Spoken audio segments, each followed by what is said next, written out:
Selamat datang di Nanti Malam, tempat di mana kisah mistis, legenda pesugihan, dan rahasia gelap dari penjuru Indonesia perlahan terungkap. Malam ini, aku akan membawa kamu ke sebuah desa yang tidak ada di peta resmi.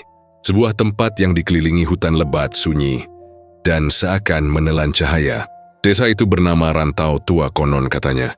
Siapapun yang datang ke desa itu, bukan karena urusan penting, akan membawa pulang sesuatu yang bukan miliknya. Ada yang membawa keberuntungan, tapi banyak juga yang kehilangan suara. Semua berawal dari sebuah pelita. Pelita tua berkarat, tapi masih menyala dengan api berwarna merah. Tidak ada yang tahu dari mana asalnya. Kadang muncul di tengah jalan, kadang di tepi sawah, tapi paling sering di tengah hutan. Warga menyebutnya pelita taring rantau. Sebuah pertanda bahwa ritual pesugihan sedang berlangsung dan seseorang sedang menukar nasibnya. Cerita ini tentang seorang pendatang muda bernama Nanda, dan ibunya Budian.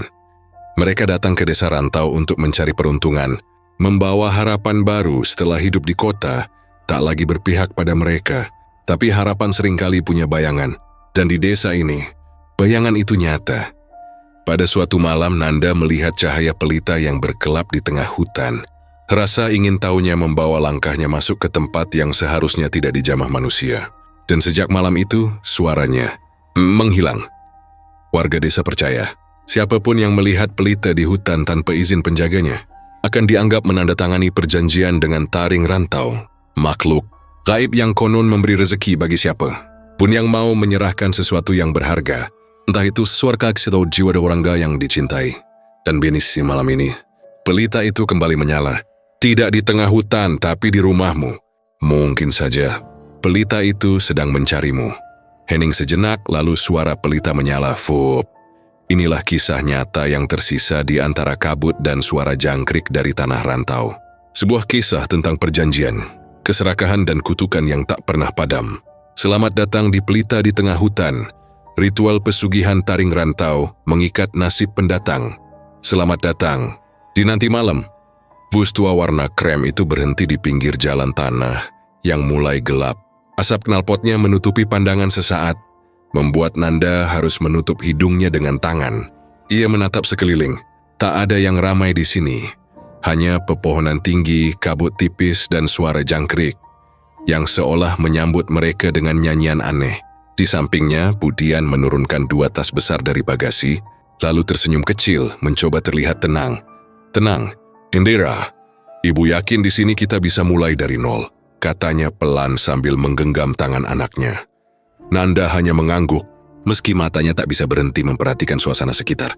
Jalanan tanah ini begitu sepi, rumah-rumah panggung di kejauhan terlihat gelap. Hanya 1-2 yang masih menyalakan lampu minyak di beranda. Angin sore terasa dingin menusuk ke tulang. Bu, ini beneran masih ada sinyal enggak? Tanya Nanda, mencoba bercanda. Budian tertawa kecil. Ya jangan mikir sinyal dulu.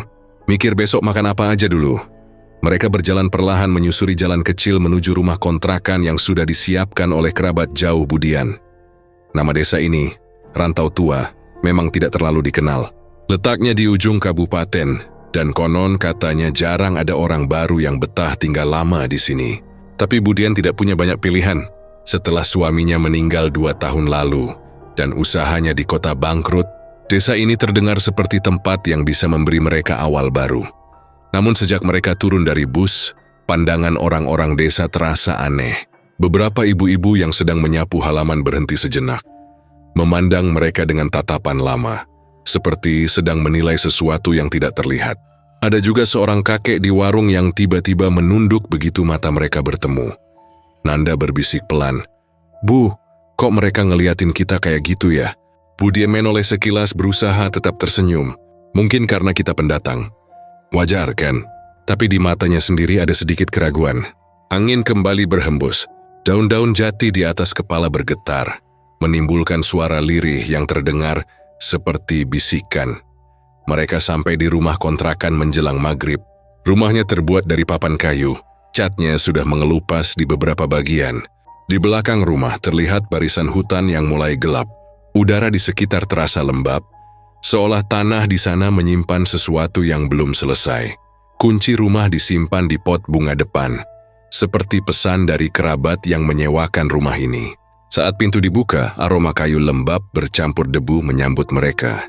Lantainya dingin, dan di ruang tamu kecil terdapat satu meja dengan pelita minyak yang sudah setengah habis. Alhamdulillah, akhirnya sampai juga. Capek banget ya, kata Budian mencoba tersenyum lagi. Nanda menaruh tasnya di pojokan dan berjalan mengelilingi rumah. Ia membuka jendela, tapi yang terlihat hanya gelap.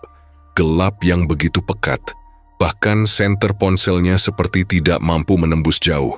Bu, di belakang itu hutan ya? Tanyanya sambil menunjuk. Iya, tapi kata orang sini aman kok. Cuma jangan sering-sering ke sana malam-malam. Jawab Budian sambil menata bantal di kamar. Nanda tertawa pelan. Lah siapa juga yang mau jalan ke hutan malam-malam, Bu? Gila apa? Tapi tawa itu hanya sebentar.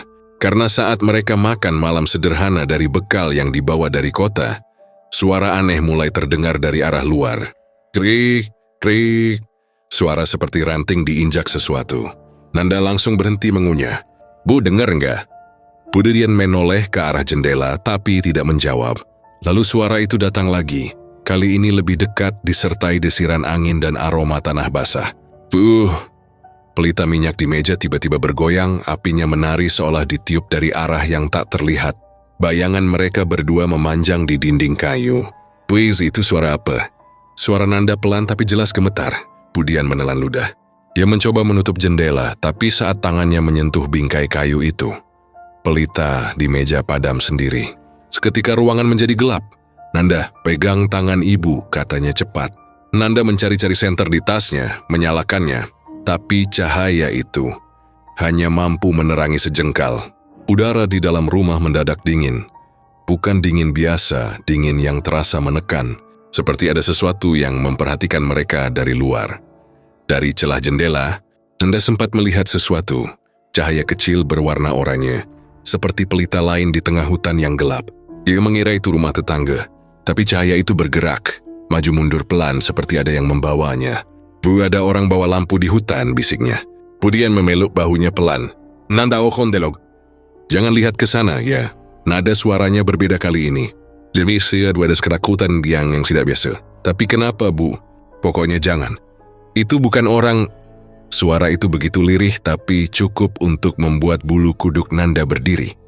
Beberapa detik kemudian, cahaya pelita di luar itu lenyap begitu saja. Tidak ada langkah kaki, tidak ada suara ranting patah.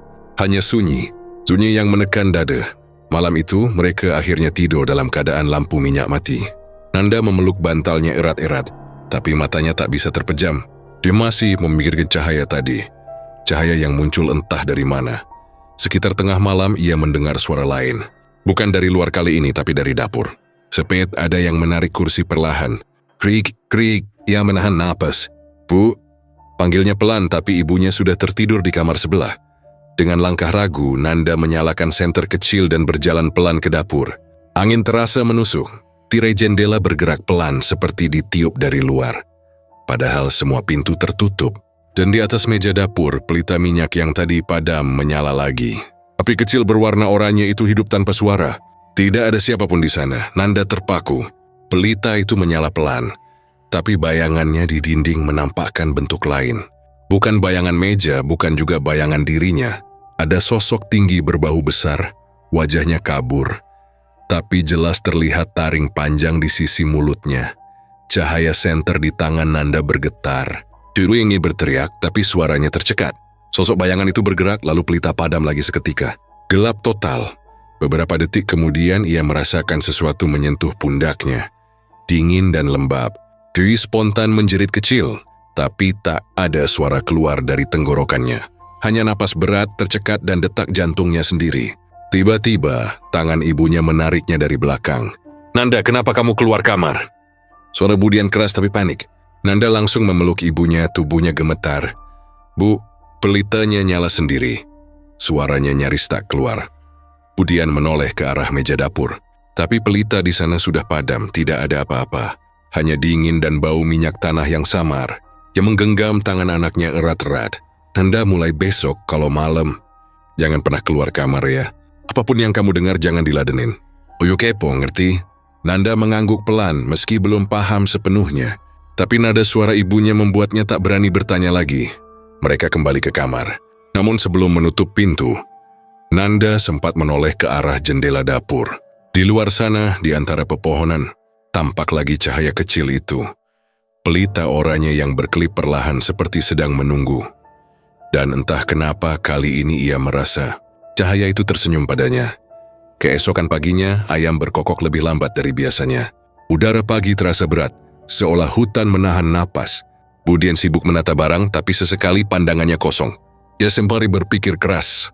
Nanda duduk di teras memperhatikan jalan sepi di depan rumah. Tidak ada kendaraan, tidak ada suara mesin. Hanya suara serangga dan 1-2 burung yang lewat. Dari kejauhan, terlihat seorang bapak tua berjalan dengan karung di pundaknya. Ia menatap Nanda lama, lalu berkata pelan, "Kowe pendatang ya nak?" Nanda mengangguk sopan. "Iya pak, baru kemarin sore datang." Bapak itu mengangguk pelan. "Hati-hati le, wong kene ora kabeh seneng cahanyar. Hati-hati. Nak, orang sini nggak semua suka orang baru." Sebelum Nanda sempat bertanya, bapak itu sudah jalan lagi, masuk ke gang kecil di antara pepohonan. Ucapan itu membuatnya merinding. Malam tadi masih segar di kepalanya, dan kini peringatan itu terasa seperti potongan teka-teki yang belum utuh. Sore harinya, Budian memutuskan untuk mampir ke warung dekat balai desa. Yoyor ingin membeli sedikit bahan makanan dan mungkin mencari tahu sedikit tentang tempat ini. Tapi bahkan di warung, suasana terasa aneh. Warga yang sedang ngobrol mendadak diam ketika mereka masuk. Beberapa hanya tersenyum singkat tapi tidak menyapa. "Desa ini kenapa ya pak?" tanya Budian sopan pada penjaga warung. Pak Rudi, pria paruh baya dengan mata sayu, hanya menjawab singkat, "Desa ini tenang bu, tapi jangan suka keluar malam. Apalagi kalau lihat pelita di hutan." Budian terdiam. Ucapan itu membuat dadanya bergetar. Ia menatap Nanda yang sedang memegang botol air, lalu menoleh lagi ke arah penjaga warung. "Maksudnya pelita di hutan apa pak?" Pak Rudi menatap mereka lama, lalu menunduk. "Kalau ibu baru di sini, sebaiknya jangan tahu. Kadang hal yang kelihatan biasa, justru yang paling berbahaya." Malam mulai turun lagi saat mereka kembali ke rumah. Langit tampak mendung, dan suara kodok dari arah rawa terdengar bersahutan. Budian menutup semua jendela, memastikan pintu terkunci rapat. "Nanda, jangan buka pintu ya kalau ada yang ngetuk malam-malam," katanya pelan. Nanda mengangguk, tapi ia tahu. Sejak malam itu, rumah ini tidak lagi terasa aman. Saat ia hendak tidur, pelita di ruang tamu tiba-tiba bergetar lagi. Pi kecilnya bergoyang seperti menari dihembuskan angin yang tidak ada. Dan entah kenapa dari balik dinding terdengar suara samar, seperti seseorang berbisik dengan logat halus. "Wis melebu. Teora iso metu maneh. Sudah masuk. Tak akan bisa keluar lagi." Pagi di desa rantau tua terasa berat. Udara di sana dingin tapi lembab, seperti kabut yang enggan pergi. Matahari belum sepenuhnya naik ketika ayam-ayam berkokok dengan suara malas. Dari jendela kamarnya, Nanda bisa melihat pepohonan besar yang menutupi sebagian jalan setapak menuju hutan. Embun menempel di kaca jendela, membentuk pola-pola aneh seperti tangan yang berusaha meninggalkan jejak. Budian sudah bangun sejak subuh, menyiapkan sarapan sederhana, nasi jagung, ikan asin, dan sambal terasi yang dibuat seadanya dari bahan yang dibeli kemarin di warung Pak Rudi.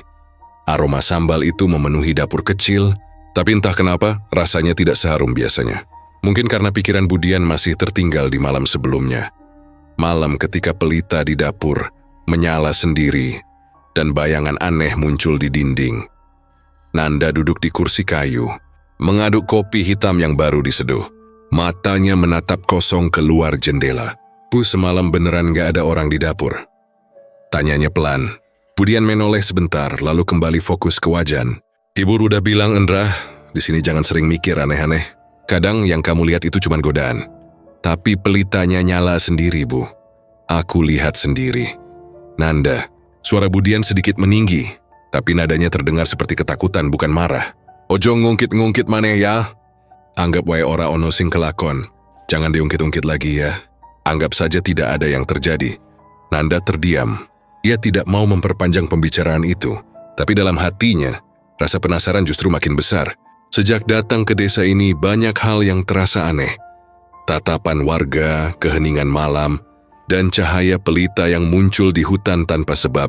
Semua seperti bagian dari sesuatu yang lebih besar, yang belum ia pahami. Setelah makan, Nanda berpamitan keluar. Ia bilang ingin mencari sinyal di dekat balai desa, padahal sebenarnya ia hanya ingin melihat-lihat sekitar.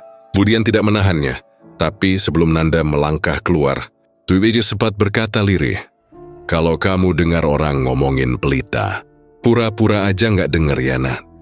Nanda hanya mengangguk tanpa banyak bicara. Jalan menuju balai desa masih dipenuhi kabut.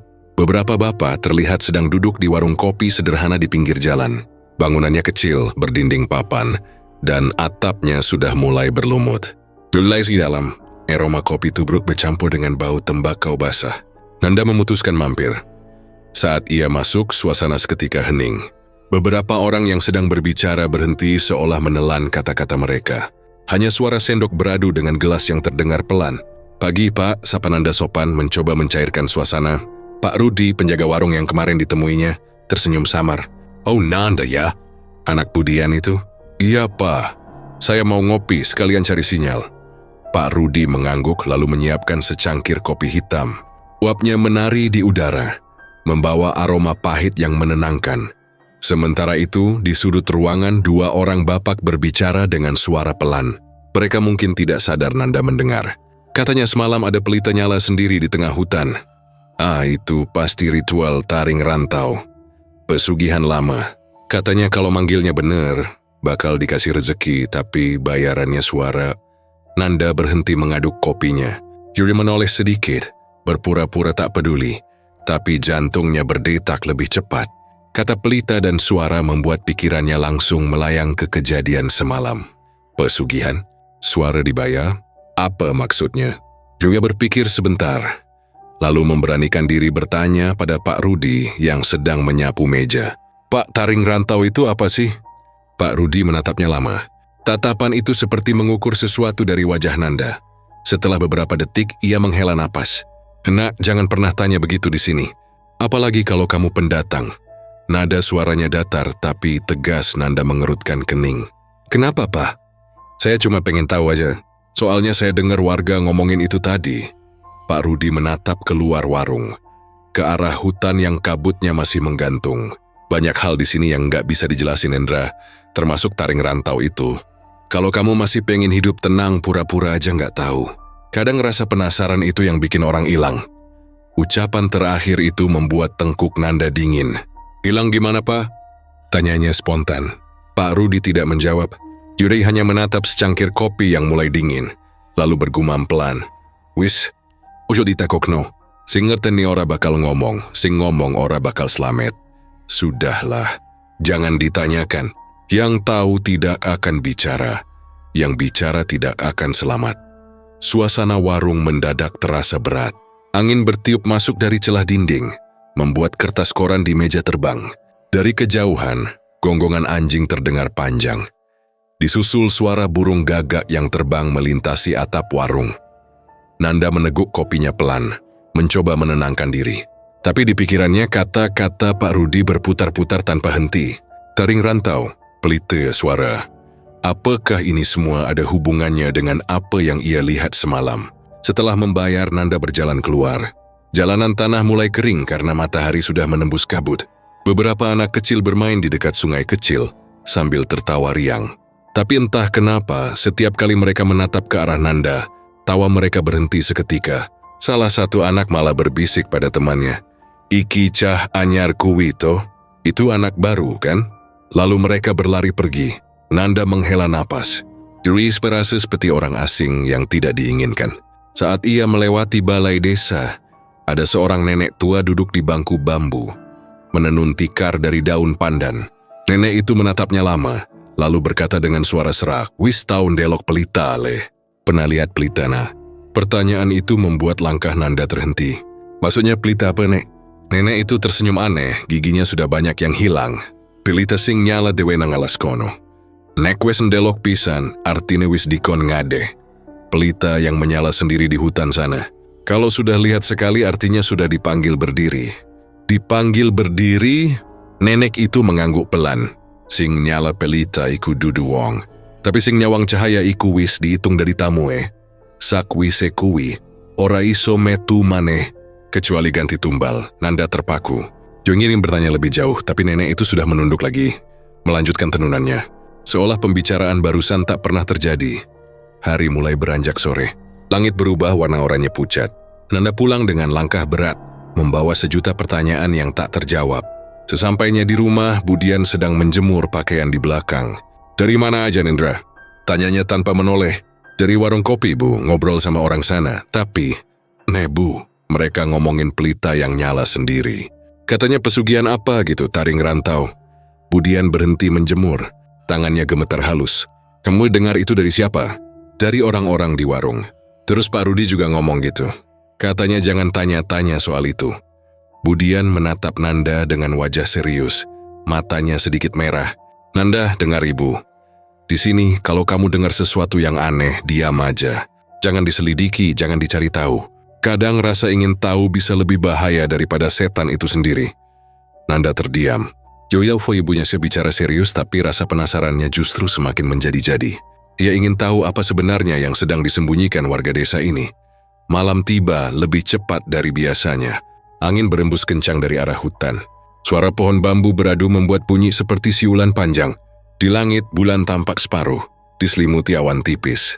Nanda berbaring di kamarnya, tapi matanya tak bisa lepas dari jendela yang menghadap ke arah hutan. Kata-kata nenek tua itu terus terngiang. "Nek wes ndelok pisan. Artine wis dikon ngade." Kalimat itu membuat bulu kuduknya berdiri setiap kali ia mengingat cahaya pelita semalam. Tiba-tiba terdengar langkah kaki di depan rumah. Suara sandal menyeret pelan di tanah. Nanda bangkit dari tempat tidur, berjalan mendekati jendela. Dari balik tirai, ia melihat bayangan seseorang berdiri di depan pagar. Tubuhnya tinggi, tapi wajahnya tidak terlihat jelas. Orang itu membawa sesuatu di tangannya, sebuah pelita. Wewe kecilnya berwarna merah jingga, bergetar pelan ditiup angin malam.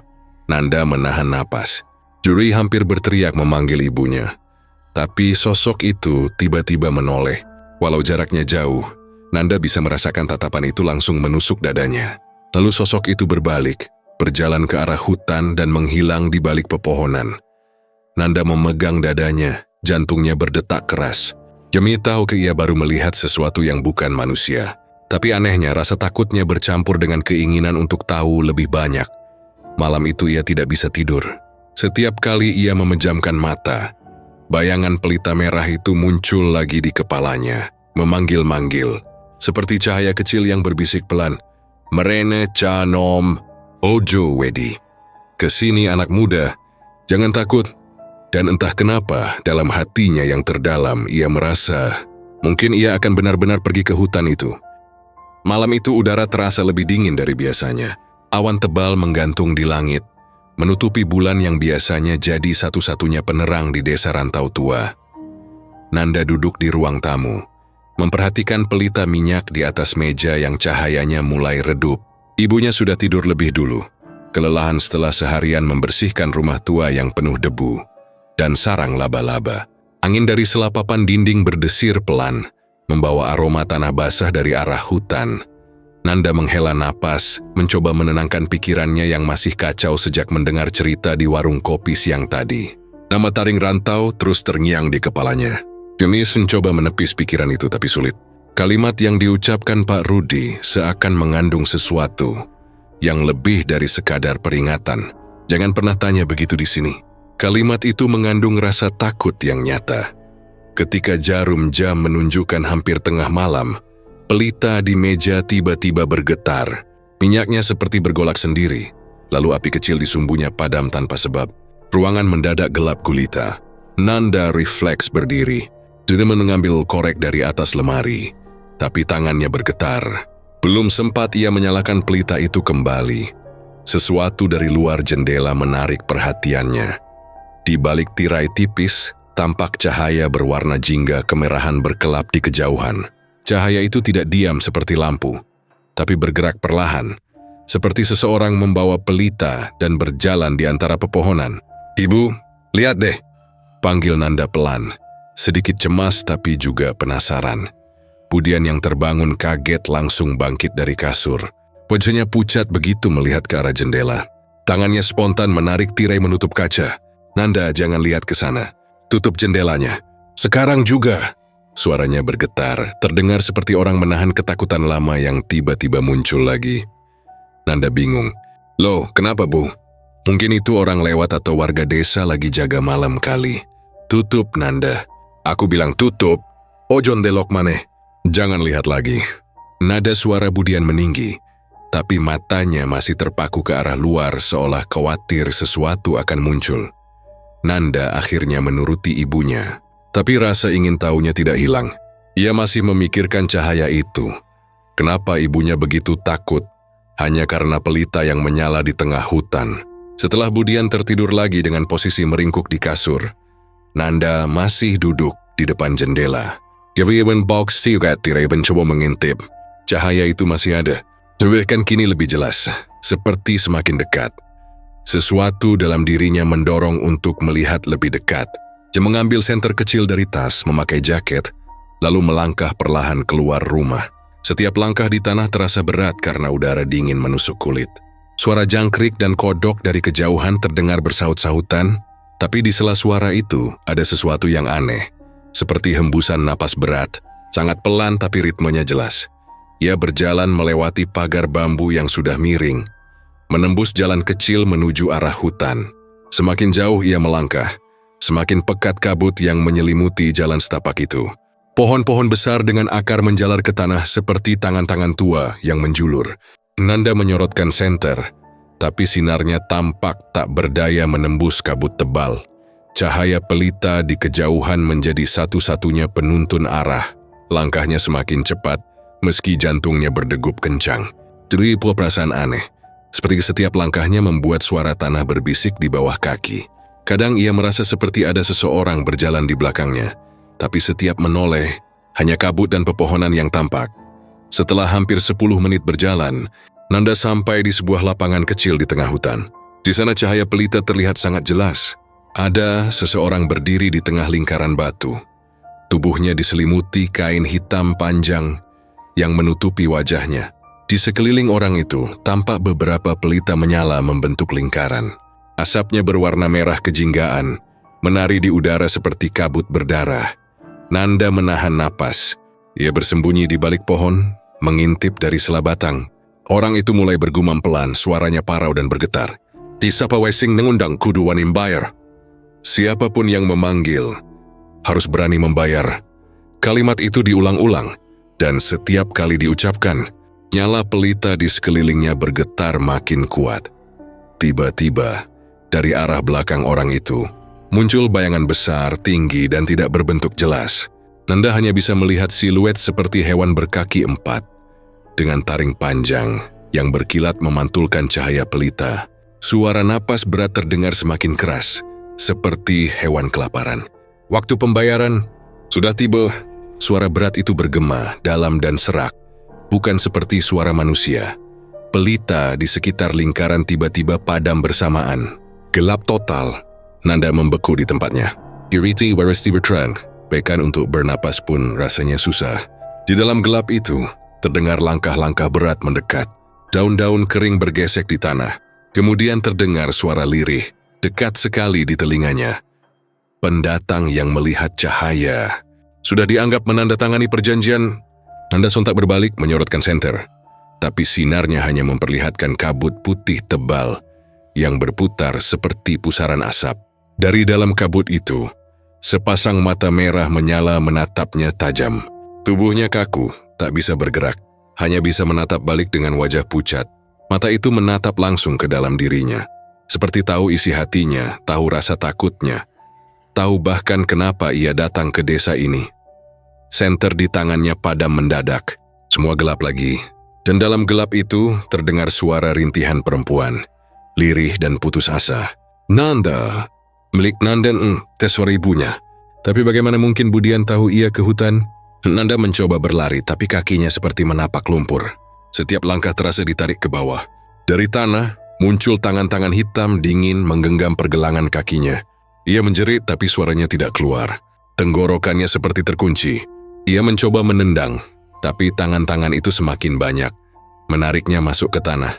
Cahaya merah kembali muncul, Kali ini dari pelita yang tiba-tiba menyala sendiri di hadapannya. Di balik cahaya itu, sosok berjubah hitam tadi menatapnya.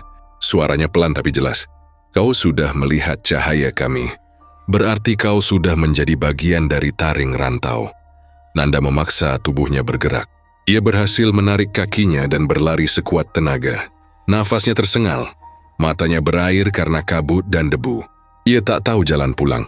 Hanya mengikuti arah di mana suara jangkrik terdengar lebih ramai.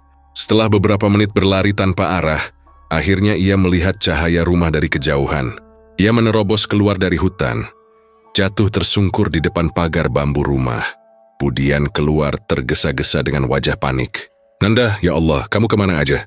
Nanda terbatuk, menatap ibunya dengan mata ketakutan.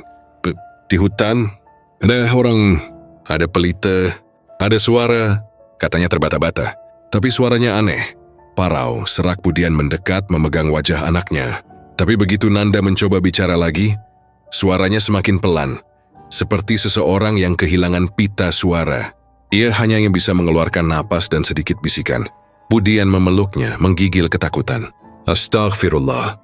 Nandas, kamu lihat apa? Aku udah bilang ojon delok cahaya kuwi, jangan lihat cahaya itu." Malam itu, mereka tidak tidur. Nanda hanya duduk diam di sudut ruangan, memegangi tenggorokannya yang terasa kaku. Pelita di meja kembali menyala sendiri, padahal tidak ada yang menyalakannya. Api kecilnya menari pelan, tapi bayangan di dinding terlihat seperti ada dua sosok berdiri. Padahal hanya mereka berdua di rumah itu. Budian tahu, malam itu bukan sekadar mimpi buruk. Anaknya sudah masuk terlalu jauh ke dalam wilayah yang seharusnya tak tersentuh manusia. Dan jauh di dalam hutan rantau tua, seseorang menyalakan pelita baru. Cahayanya redup tapi memanggil, seolah menunggu giliran jiwa berikutnya yang akan datang dengan rasa penasaran. Angin malam berhembus membawa bisikan lembut. "Sekuwingin delok cahya, saiki ora iso bali." Yeneng semalam melihat cahaya, sekarang tak bisa kembali. Malam itu Nanda terbangun dengan tubuh basah oleh keringat dingin. Napasnya tersengal-sengal, dadanya terasa berat seolah ada batu besar yang menindih. Matanya terbuka lebar, menatap langit-langit kamar yang remang. Hanya diterangi cahaya bulan yang menembus dari sela papan dinding. Dia mencoba memanggil ibunya, tapi saat mulutnya terbuka, tak ada suara keluar. Hanya udara kosong yang keluar dari tenggorokannya. Ia menelan ludah, mencoba lagi, tapi tetap hening. Tidak ada satu pun suara. Tangannya langsung memegangi lehernya. Ia merasakan getaran saat mencoba berbicara. Tapi pita suaranya seperti terkunci. Panik mulai menjalar. Ia berdiri cepat membuka pintu kamar dan berlari ke ruang tamu. "Bu!" Itulah yang ingin diteriakkannya. Tapi yang keluar hanya desahan lemah tanpa bunyi. Budian yang sedang menyiapkan air hangat di dapur langsung menoleh. Wajahnya berubah pucat begitu melihat anaknya berdiri di depan pintu dengan mata lebar ketakutan. "Nanda, kenapa nak?" Yuri menghampiri si dengan cepat, memegang bahu anaknya. Nanda membuka mulut, menunjuk ke tenggorokannya. Mencoba berbicara lagi, tapi hanya udara yang keluar. Tidak ada suara, tidak ada kata, ya Allah. Budian menutup mulutnya dengan tangan. "Suaramu, Nanda." Nanda menggeleng, matanya berkaca-kaca. Ia menulis cepat di buku catatan yang ada di meja. "Aku nggak bisa bicara, Bu." Tulisan tangannya gemetar, hurufnya miring-miring. Budian mencoba menenangkan diri, meski wajahnya pucat pasi. Mungkin kamu kaget, stres ya? Ibu bawa ke dokter desa aja nanti." Tapi di matanya sendiri, ada rasa takut yang tak bisa disembunyikan. Karena sejak malam mereka kembali dari hutan itu, pelita di ruang tamu selalu menyala sendiri. Tepat jam 12 malam, meskipun sudah dimatikan. Dan setiap kali api itu menyala, bayangan Nanda di dinding terlihat aneh. Hari itu, Budian membawa Nanda ke puskesmas kecil di tengah desa.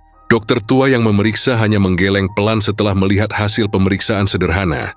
Enggak ada luka, enggak ada gangguan di tenggorokannya. Ini mungkin karena stres berat. Biasanya bisa sembuh sendiri kalau tenang dan enggak banyak dipikir. Budian mengangguk, tapi dalam hatinya ia tahu, ini bukan soal stres. Ia tahu betul bagaimana anaknya berubah sejak malam itu. Matanya sering kosong menatap satu titik. Dan setiap malam sebelum tidur, ia seperti mendengar suara seseorang memanggil dari luar jendela, lirih tapi jelas. Nanda. Malamnya saat mereka makan di ruang tengah, pelita di meja bergoyang sendiri, padahal tidak ada angin. Api kecilnya bergetar pelan lalu membesar, menari-nari seperti sedang tertawa. Nanda yang duduk di seberang pelita hanya bisa menatap kosong.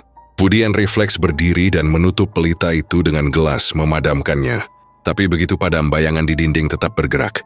Bentuknya menyerupai sosok Nanda, tapi dengan wajah lebih panjang dan dua garis hitam di sisi bibir seperti taring. Budian memegangi dadanya. Astagfirullah, gumamnya pelan. Yuri mencoba menenangkan diri lalu menatap anaknya. Nanda menunduk, tidak berani melihat bayangannya sendiri. Tangannya gemetar, lalu perlahan ia menulis lagi di buku. Bu, aku masih dengar suara dari hutan. Dia manggil aku tiap malam. Bulu kuduk Budian meremang seketika. Yuri mencoba menyangkal. Kamu cuma kebawa mimpi, nah udah jangan dipikirin. Tapi malam itu Budian tidak berani tidur. Ia menunggu di depan pelita yang sudah padam. Matanya menatap jendela dengan gugup. Sekitar tengah malam angin bertiup pelan. Dari arah hutan terdengar bunyi seperti ranting patah. Lalu ada langkah-langkah ringan di luar rumah. Seperti seseorang berjalan mengitari dinding bambu. Budian menahan napas, menggenggam tasbih di tangannya. Dan dari luar terdengar suara perempuan lirih tapi jelas. Nanda, suara nekowe aku simpan, ojo khawatir. Nanda, suaramu sudah kusimpan, jangan khawatir. Budian langsung berdiri. Setan apa iki? Ia meraih Al-Quran di meja, membacakan ayat kursi dengan suara gemetar. Tapi begitu ia menoleh ke arah pelita yang tadinya padam, api kecil muncul lagi di sumbu. Menyala sendiri, tanpa minyak tambahan, tanpa sentuhan. Cahaya pelita itu berwarna merah keemasan. Dan dalam pantulannya, bayangan di dinding tampak tertawa pelan. Tidak bersuara, tapi bahunya berguncang seperti seseorang sedang menahan tawa jahat. Budian berteriak memanggil anaknya, tapi Nanda sudah berdiri di pintu kamar. Matanya kosong menatap pelita itu. Langkahnya pelan tapi mantap, seolah ditarik oleh sesuatu yang tak terlihat. Nanda, ojo nyedak, jangan mendekat, teriak Budian, tapi anak itu terus berjalan. Bayangannya di dinding memanjang, berubah bentuk. Lehernya tampak lebih panjang dari tubuhnya. Dan dari mulut bayangan itu muncul dua taring hitam yang tajam, meneteskan cairan pekat ke lantai. Budian menutup wajahnya dengan tangan, berdoa keras-keras. Ya Allah, lindungi anakku, ojo nganti hilang maneh kayak bapake. Ya Allah, lindungi anakku, jangan sampai hilang lagi seperti ayahnya. Begitu ia menyebut kata bapaknya, api pelita tiba-tiba mengecil, lalu padam dengan sendirinya. Keheningan mengisi ruangan. Hanya terdengar napas mereka berdua. Nanda akhirnya roboh pingsan di lantai. Pagi harinya, Budian menemukan anaknya masih tertidur tapi dengan posisi aneh. Kepalanya miring ke samping, dan di bawah telinganya ada bekas hitam seperti cap tangan yang menempel. Ia mencoba membersihkannya, tapi noda itu tidak mau hilang. Nanda terbangun pelan. Matanya kosong menatap ibunya. Ia menulis satu kalimat di buku catatan. Aku mimpi ketemu dia lagi, Bu. Katanya aku harus bayar. Budian menatap tulisan itu lama. Bibirnya bergetar. Ia tahu anaknya sedang berada di batas antara dunia manusia dan dunia yang lain. Bayar? Bayar apa, Nanda? Ia bertanya dengan suara hampir berbisik. Takut mendengar jawabannya. Tapi Nanda hanya menulis lagi. Suaraku. Hari-hari berikutnya berjalan lambat dan menakutkan. Setiap malam Jumat, pelita di ruang tamu menyala sendiri. Budian mencoba menyimpan pelita itu di luar rumah. Tapi entah bagaimana, setiap kali ia bangun pagi, pelita itu selalu sudah ada lagi di meja ruang tamu. Kadang bahkan menyala dengan sendirinya tanpa minyak. Nanda semakin jarang keluar kamar. Kadang Budian mendengarnya berbicara sendiri, seperti sedang bercakap-cakap dengan seseorang. Tapi yang paling menakutkan, setiap kali ia membuka pintu kamar, Nanda akan berhenti bicara dan menatapnya dengan mata kosong.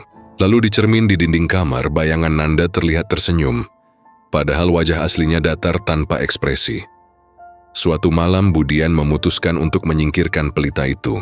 Dia membawa pelita ke pinggir sungai di belakang rumah, membungkusnya dengan kain putih, lalu melemparkannya ke air. Tapi begitu ia menoleh, di tepi sungai sudah berdiri sosok hitam tinggi, berjubah panjang. Dengan wajah samar, suara serak itu bergema di udara. Bayarannya belum lunas. Budian menjerit dan berlari pulang. Sesampainya di rumah, ia melihat Nanda duduk di ruang tamu. Pelita itu sudah ada lagi di meja, menyala tenang seolah tidak pernah dibuang.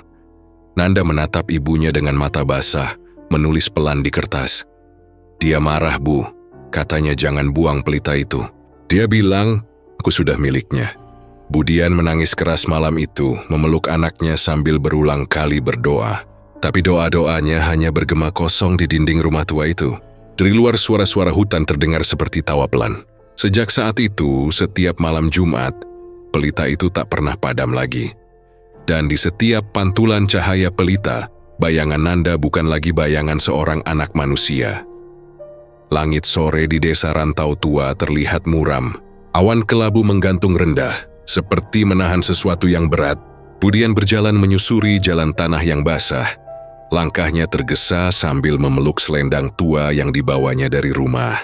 Nafasnya memburu, matanya gelisah. Sudah 2 hari Nanda tidak bisa bicara. Setiap kali mencoba membuka mulut, hanya napas berat dan lirih yang keluar. Wajah anaknya semakin pucat, dan malam-malamnya dipenuhi bayangan aneh yang bergerak di sekitar pelita. Kadang dari celah pintu, Budian bisa melihat Nanda duduk diam menatap api pelita yang bergoyang. Dan bayangan di dinding tampak berbeda. Lebih besar, lebih gelap, dan di bagian wajahnya tampak seperti ada sepasang taring yang berkilat. Orang-orang di desa mulai berbisik. Ada yang bilang Budian terlalu sering keluar malam. Ada yang menuduh Nanda ikut-ikutan main pesugihan. Wong kene ora usah nyampuri urusan hutan. Begitu kata salah satu ibu di warung. Tapi Budian tidak peduli. Ia hanya ingin anaknya sembuh. Ia menuju ke rumah Mak Rondo, seorang perempuan tua yang tinggal di pinggir sungai tak jauh dari batas hutan. Rumahnya dikelilingi oleh pagar bambu dan pohon kelor yang tumbuh liar. Saat Budian mengetuk pintu, suara tua yang parau terdengar dari dalam. Sopo kuwi? Wong anyar maneh. Budian menelan ludah. Saya Dian, Mak, pendatang dari kota. Anak saya, Nanda, dia sakit tapi bukan sakit biasa. Pintu kayu itu berderit terbuka perlahan. Dari dalam, keluar aroma dupa dan wangi daun sirih yang dibakar. Mak Rondo muncul dengan rambut putih panjang yang digelung seadanya. Matanya tajam tapi tidak menyeramkan. Lebih seperti mata seseorang yang tahu banyak hal. Terlalu banyak malah. Masuk le, ucapnya lirih sambil menunjuk kursi rotan yang sudah reot. Cerita, opo sing kelakon karo anakmu? Budian duduk dengan tangan gemetar. Anak saya. Semenjak lihat cahaya pelita di hutan itu, dia nggak bisa ngomong, Ma. Suaranya hilang begitu saja. Dokter bilang stres, tapi saya tahu ini bukan cuma itu. Mak Rondo menghela napas panjang. Ia mengambil kendi air di meja, lalu menuangkan sedikit ke mangkuk tanah liat. Air itu ia aduk dengan jari, seperti sedang membaca sesuatu dari pantulannya. Setelah beberapa detik, mata tua itu menatap Budian lekat-lekat. Anakmu sudah diikat oleh taring rantau. Katanya akhirnya, suaranya berat dan tenang. Kowe ngerti opo artin? Budian menggeleng. Saya cuma dengar orang-orang nyebut itu pesugihan, Mak. Tapi saya nggak ngerti. Saya cuma pengen hidup tenang, punya rezeki buat makan. Rezeki dari hutan ini tidak pernah gratis, jawab Mak Rondo pelan. Taring rantau iku roh penunggu. Makhluk yang menjaga batas antara dunia manusia dan jagat alas sing wingit. Dulu orang-orang sini percaya, siapapun yang tersesat dan melihat pelita di tengah hutan, berarti sudah dipilih. Kalau dia memanggil balik cahayanya, berarti menandatangani perjanjian. Budian menunduk, air matanya mulai jatuh. Tapi saya nggak manggil, Ma. Anak saya cuma lihat, kadang cukup dengan melihat, jawab Mak Rondo tegas. Mata manusia, kalau ketemu cahaya yang bukan milik dunia ini, bisa jadi jembatan. Dan kalau anakmu sudah kehilangan suara, artinya separuh jiwanya sudah ditarik ke sana. Budian menutup mulutnya dengan tangan, tubuhnya bergetar. Gusti, berarti Nanda, durung le belum sepenuhnya, potong Mak Rondo cepat. Masih bisa diselamatkan, tapi waktumu ora suwe. Malam purnama wis cedak, nek ora dimbalekake pelita kuwi sadurung esuk purnama. Anakmu bakal dadi milike taring rantau saklawase. Budian terdiam, dadanya naik turun cepat. Saya harus gimana, Mak? Mak Rondo berdiri perlahan, mengambil sesuatu dari rak kayu. Sebuah botol kecil berisi minyak hitam dan selembar kain putih. Iki minyak kelapa campur abu dupa. Oleskan di telapak tangan anakmu sebelum malam tiba. Kalau kau ingin memutus perjanjian itu, kau harus mengembalikan pelita itu ke tempat asalnya, ke tengah hutan. Tapi hati-hati sebab makhluk itu bakal ngetut ke. Dia bakal nyoba njupuk apa yang seharusnya jadi haknya. Budian menerima benda itu dengan tangan gemetar. Kalau saya gagal, Mak Rondo menatapnya lama, lalu menjawab lirih. Ora ana gagal le yen gagal anakmu ora bakal tangi esuke maneh. Malam itu, angin bertiup kencang. Langit tanpa bintang, dan suara serangga terdengar samar di kejauhan. Budian duduk di samping tempat tidur Nanda yang masih terbaring pucat. Anak itu menatap langit-langit dengan mata kosong, dan ketika Budian mengoleskan minyak hitam itu ke telapak tangannya, tubuh Nanda tiba-tiba bergetar. Dari tenggorokannya terdengar suara serak, seperti orang berusaha bicara tapi tercekik udara. Ibu, suaranya pelan, nyaris tak terdengar. Budeng kaget, Nanda, kamu bisa ngomong? Tapi anak itu hanya menggeleng, matanya penuh ketakutan. Tiba-tiba, pelita di meja kembali menyala sendiri, padahal Budian yakin ia belum menyalakannya. Api itu berkedip pelan, lalu menampakkan bayangan.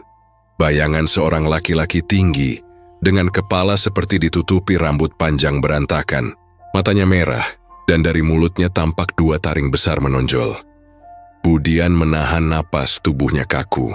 Bayangan itu tidak bergerak, hanya berdiri di dinding menatap ke arah mereka. Suara lirih seperti geraman hewan keluar dari balik api. Pelita kembali. Sebelum fajar, medis suara itu berat, serak, dan menggema seperti dari dalam tanah. Lalu pelita padam begitu saja, meninggalkan ruangan dalam gelap total. Budian memeluk Nanda erat-erat. Ya Allah, kuatkan kami.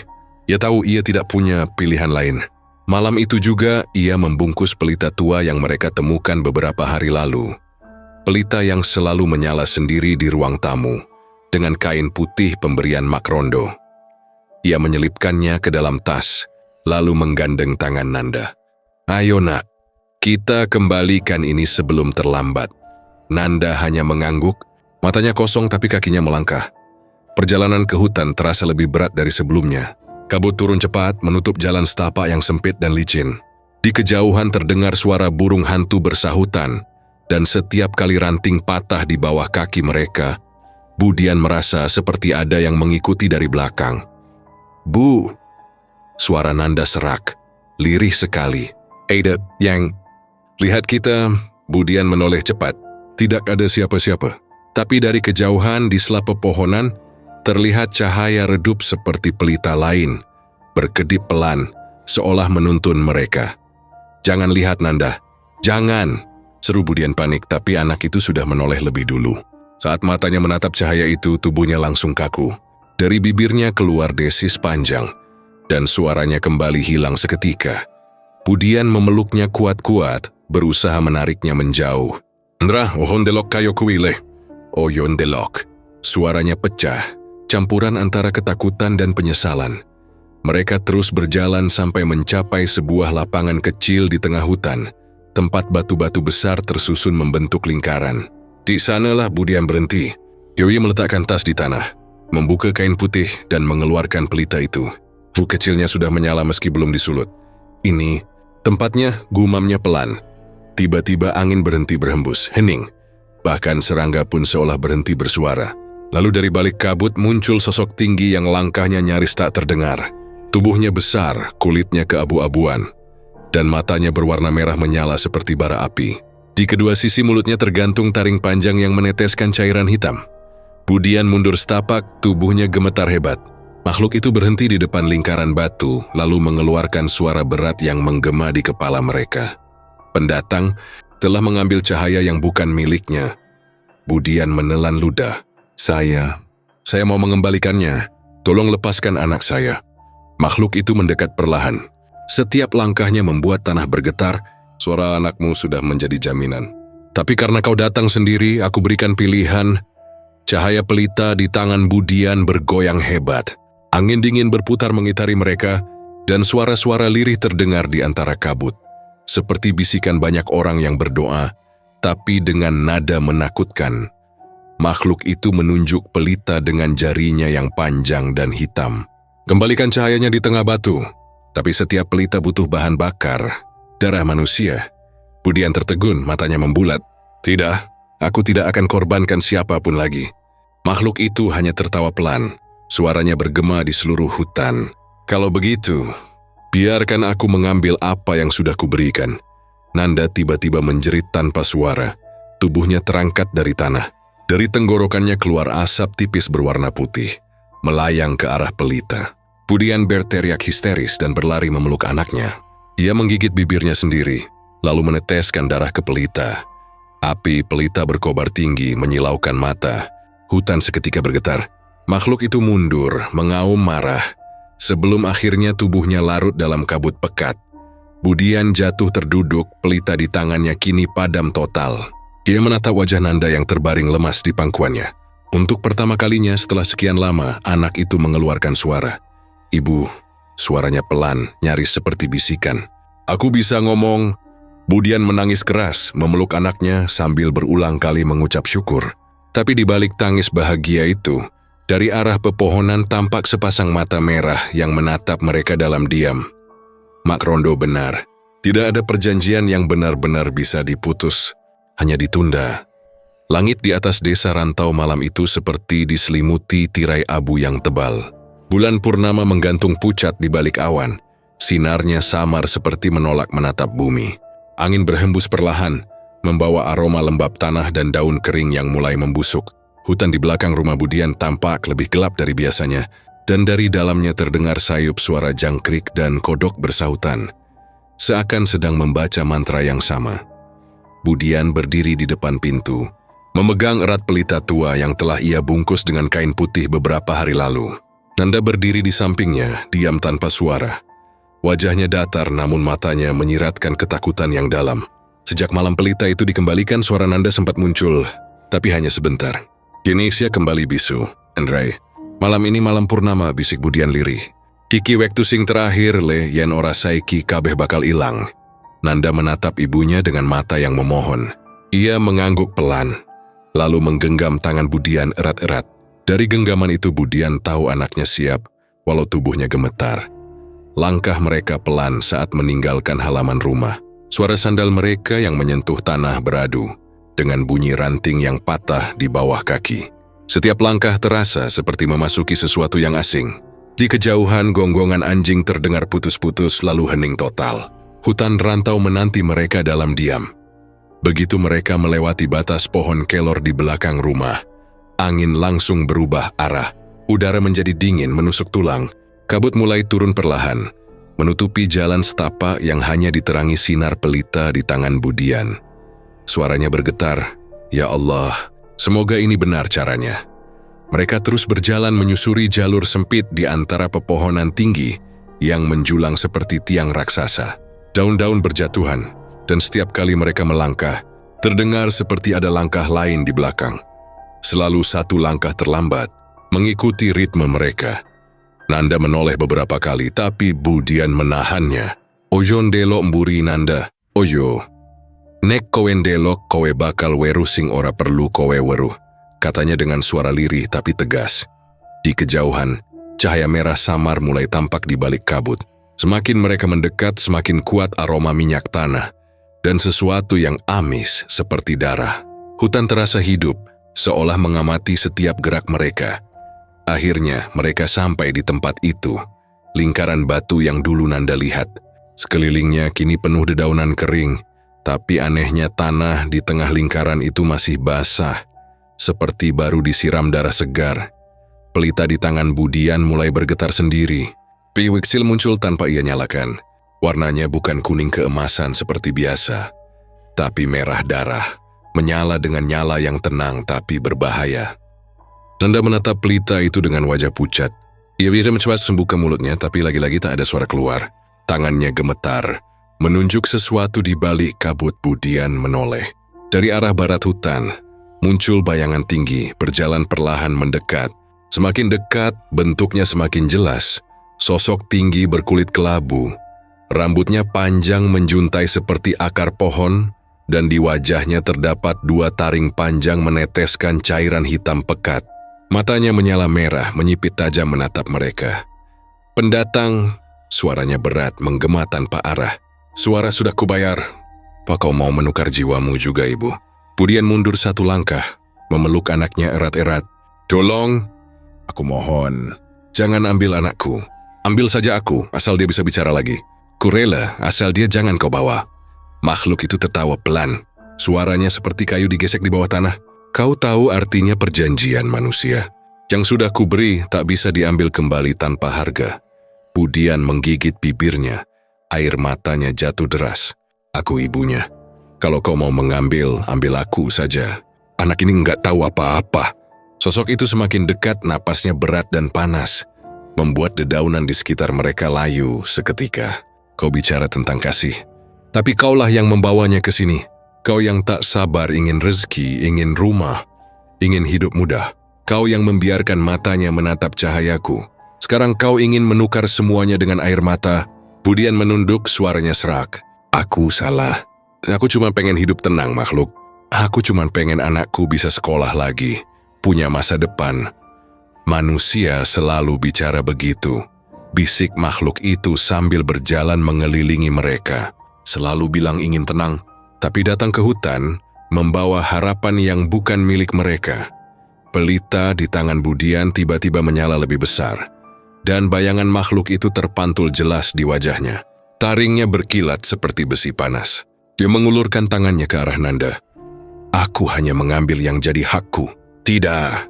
Budian berteriak memeluk anaknya sekuat tenaga. Pelita hampir jatuh dari tangannya. Tapi entah kenapa api itu justru semakin membesar, menerangi seluruh lingkaran batu. Dari tanah muncul suara bergemuruh seperti bumi yang sedang bernafas. Makhluk itu berhenti sejenak, matanya memicing. Apa yang kau lakukan, manusia? Budian menatapnya dengan mata berair tapi tegas. Aku nggak tahu ilmu. Aku nggak ngerti ritual. Tapi aku ngerti doa. Aku nggak akan biarkan kau ambil anakku. Ia menggenggam pelita erat-erat dan berbisik lirih. Ya Allah, Gusti Sing Maha Kuasa. Tulung anakku, aja nganti deweke ilang. Cahaya pelita berubah, kini warnanya keemasan. Lembut tapi kuat. Makhluk itu menjerit keras, suara yang membuat burung-burung beterbangan dari dahan tinggi. Dari tubuhnya keluar asap hitam tebal, dan ia mundur perlahan, menutupi wajahnya. Doa manusia tidak berlaku di tempatku. Suaranya bergema, tapi terdengar seperti sedang menahan sakit. Pelita di tangan Budian bergetar hebat, lalu tiba-tiba meledak menjadi ribuan percikan cahaya. Seluruh hutan tersapu cahaya keemasan sejenak, lalu padam total. Hening yang tersisa hanyalah suara napas Budian yang memburu dan tubuh Nanda yang terbaring di pangkuannya. Yui menatap wajah anaknya yang masih lemas, lalu membelai rambutnya dengan tangan gemetar. Ndra, bangun le, wes rampung tuh. Bisiknya pelan, Nanda membuka matanya perlahan. Bibirnya bergerak, dan untuk pertama kalinya dalam waktu lama suara lembut itu keluar. Ibu, Budian menjerit kecil memeluk anaknya erat-erat. Alhamdulillah, suaramu balik. Namun kebahagiaan itu tak bertahan lama. Dari balik pepohonan terdengar suara langkah berat. Tanah bergetar pelan. Budian menoleh tapi tak ada siapa-siapa. Hanya kabut yang kini menebal lagi, menyelimuti mereka seperti selimut dingin. Tiba-tiba Nanda berkata dengan suara datar, "Bu, dia belum pergi." Budian menatap anaknya bingung. Siapa Indra? Anak itu menatap ke depan, matanya kosong. Tering rantau. Dari bibir Nanda keluar senyum kecil, senyum yang bukan miliknya. Suaranya berubah, berat dan serak. Terima kasih. Sudah menggantikan perjanjiannya. Budian mundur beberapa langkah, wajahnya pucat pasi. Indra, kamu ngomong apa nah? Nanda menatap ibunya, dan sekejap matanya berubah menjadi merah menyala. Sekarang, giliranmu menepati janji, Ibu. Pelita yang sudah padam di tanah tiba-tiba menyala lagi. Kali ini dengan api hitam pekat. Dari dalam nyala api itu, bayangan taring rantau muncul kembali. Lebih besar dari sebelumnya. Budian menjerit, berlari mundur. Tapi di belakangnya sudah tak ada jalan keluar. Hanya dinding kabut yang padat seperti tembok.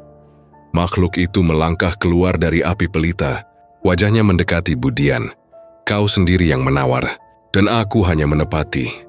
Budian mencoba berlari ke arah anaknya, tapi langkahnya berat seperti ditarik oleh tanah. Pelita kini terangkat sendiri, mengambang di udara. lalu melayang perlahan ke arah Budian. Api hitamnya menyentuh kulit tangannya, dan dalam sekejap tubuhnya kaku. Matanya memandang Nanda untuk terakhir kali, sebelum api itu menyala terang, menelan sosoknya sepenuhnya. Hutan kembali hening.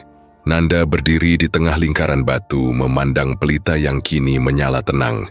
Api di dalamnya berwarna merah keemasan, berputar pelan seperti mata yang hidup. Ia tersenyum samar, lalu melangkah keluar dari lingkaran itu, berjalan pelan menuju arah rumah. Malam purnama di atas hutan rantau kembali terang, tapi dari jauh, siapapun yang lewat bisa melihat. Di tengah hutan sana selalu ada satu pelita yang menyala tanpa padam, dan di balik cahaya itu, bayangan seorang perempuan berdiri diam, menatap dari dalam nyala api. Pelita di tengah hutan, begitu orang-orang desa berbisik setiap kali melihatnya. Kalau engkau menatapnya lebih dari 3 detik, suaramu bisa hilang selamanya. Pagi itu kabut masih menggantung rendah di desa rantau. Hutan yang biasanya gelap dan penuh suara malam, kini hanya menyisakan udara lembab dan aroma tanah basah yang pekat. Burung-burung terbang pelan, bercampur dengan suara angin yang menyapu daun-daun kering. Warga desa sedang keluar rumah untuk memulai aktivitas pagi mereka. Tapi ada yang berbeda. Di tepi hutan, mereka menemukan Budian tergeletak di tanah. Wajahnya pucat pasi dan napasnya tersengal-sengal. Rambutnya kusut, bajunya kotor dan basah oleh embun. Tangan menggenggam kain putih yang dulunya menutupi pelita itu. Beberapa warga langsung berlari menghampirinya. "Budian, apa yang terjadi?" teriak seorang laki-laki sambil menahan tubuhnya. Budian membuka mata perlahan, melihat wajah-wajah panik di sekelilingnya. Ia mencoba bangun, tapi tubuhnya lemas seperti baru saja bangkit dari tidur panjang. Hanya suara desahan lirih yang keluar, dan air matanya menetes di pipi. Aku nggak ngerti, aku cuman ikut anakku," gumamnya pelan. Salah seorang warga yang lebih tua membantunya berdiri. "Endang, Pu, sini kita bawa ke rumahmu." Mereka menuntun Budian kembali ke rumahnya. Di jalan setapak, Budian hanya memikirkan Nanda. Ia merasa lega karena anaknya masih ada di rumah. Sesampainya di rumah, Nanda sedang duduk di meja makan. Matanya bersinar normal, wajahnya terlihat segar. "Bu, aku lapar," katanya sambil tersenyum. Suara itu terdengar jelas, normal seperti sebelumnya. Budian menatapnya dengan campuran lega dan was-was. Ia ingin memeluk anaknya tapi masih ragu, takut sesuatu akan muncul lagi. "Nanda, kamu baik-baik saja?" tanya Budian, suaranya gemetar. "Iya, Bu, aku nggak ingat apa-apa tentang malam itu," jawab Nanda santai. Matanya sesekali menatap pelita di meja, yang kini menyala sendiri. Cahaya api di pelita merah keemasan bergoyang pelan seolah bernafas. Budian menelan ludah. Sejak malam itu ia sudah tahu, pelita itu tak bisa dipadamkan, tak bisa dipindahkan, dan ia selalu menyala pada malam Jumat. Sejak pagi itu, kehidupan mereka mulai berjalan normal. Nanda kembali sekolah, tertawa, bercanda dengan teman-temannya, dan Budian mencoba menyembunyikan trauma yang masih membekas di hatinya. Tapi rumah mereka tidak pernah benar-benar hening. Malam pertama setelah kejadian itu, pelita di ruang tamu menyala sendiri. Budian duduk di sofa, menatap anaknya yang sedang tidur. Matanya tidak lepas dari pelita, cemas setiap kali cahaya merah itu bergetar. Dia bisa merasakan hawa dingin dan bayangan yang menari di sekitarnya. Kadang dari arah hutan terdengar suara lirih, seperti bisikan perempuan yang lembut tapi penuh peringatan. Taring rantau sudah kenyang, tapi pelitanya akan terus menyala untuk yang berikutnya. Budian menunduk menutup wajahnya dengan tangan. "Astagfirullah. Gusti, lindungi anakku," gumamnya. Dia mencoba meyakinkan diri sendiri bahwa semua ini sudah berakhir. Tapi hatinya tetap resah. Malam itu ia merasa ada sesuatu yang mengawasi dari luar jendela. Bayangan pohon-pohon tampak bergerak sendiri, menyesuaikan gerakan dengan pelita di ruang tamu. Hari-hari berlalu. Nanda kembali ke rutinitasnya. Tapi pelita itu selalu menjadi pusat perhatian. Setiap malam Jumat tanpa disadari, api di pelita itu menyala sendiri, menyebarkan cahaya merah keemasan yang menembus jendela rumah mereka. Sekilas cahaya itu tampak tenang, tetapi bagi Budian, ia seperti menatap mata makhluk yang diam menunggu. Suatu malam, Budian duduk di kursi dekat pelita, menatap api yang menari perlahan. Dia bisa merasakan hawa panas yang datang dari pelita, tapi bukan panas biasa. Lebih seperti energi yang hidup. Dia teringat kata-kata Mak Rondo. Satu-satunya cara memutus perjanjian adalah mengembalikan pelita ke tengah hutan sebelum malam purnama. Tapi kini, semua itu telah berlalu. Pelita itu kembali ke tempat asalnya beberapa minggu lalu, dan taring rantau sudah kenyang. Namun api tetap menyala, menandakan masih ada peringatan yang tersisa. Nanda duduk di sebelah ibunya, menatap pelita dengan mata penasaran. Bu Meishi, kenapa pelita ini nggak padam ya? Tanyanya polos. Budian menelan ludah, mencoba tersenyum. Ini bukan pelita biasa, nak. Ini pelita yang penuh. Sesuatu yang kita nggak ngerti. Ia mengusap rambut Nanda, hatinya bergetar. Meski anaknya sudah bisa bicara lagi, rasa takut di hatinya tidak pernah hilang. Ia tahu taring rantau masih ada di luar sana, mengintai. Malam-malam berikutnya, penduduk desa mulai memperhatikan hal aneh. Mereka yang lewat di dekat rumah Budian kadang mendengar suara lirih. Perempuan, hampir seperti menyanyi. Suara itu lembut tapi menusuk hati. Taring rantau sudah kenyang. Pelitanya tetap menyala untuk yang berikutnya. Bisik suara itu di antara angin yang berhembus. Budian semakin waspada. Dia mulai menandasi kalender, mencatat setiap malam Jumat dengan hati-hati. Ia menyadari pola aneh. Setiap kali pelita menyala, bayangan di rumah mereka tampak bergerak sendiri, walau tak ada siapapun di dalamnya. Kadang bayangan itu mirip sosok tinggi bertaring, tapi selalu samar. Hanya sekilas. Nanda mulai bertanya-tanya. Juri, kenapa tiap malam pelita nyala sendiri? Budian menghela napas panjang. Ini pelita itu, mungkin jadi pengingat. Pengingat kalau hutan dan yang tinggal di dalamnya itu nyata, nah. Kita nggak bisa seenaknya main-main dengan yang di luar nalar manusia. Nanda menunduk, tangannya memegang pelita.